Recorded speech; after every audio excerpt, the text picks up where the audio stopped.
سلامونه او نیکې هیلې ملګرو. اوس په دې سره خبره کوو چې د پروژې د انسجامو مدیریت څه ته وایي.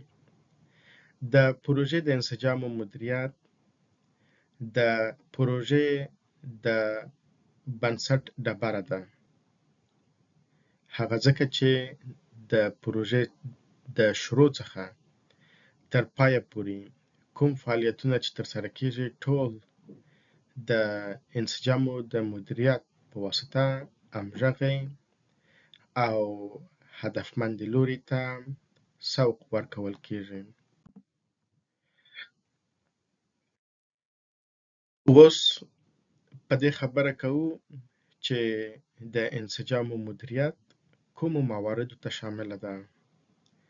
د پروژې د انسجامو د مدیریت په برخه کې د پروژې ساحه رامعلومیږي، هدفونه یې تعیینیږي، محصولونه ترتیبیږي او د پروژې د موفقیت لپاره ټاکلي قدمونه اخیستل کیږي.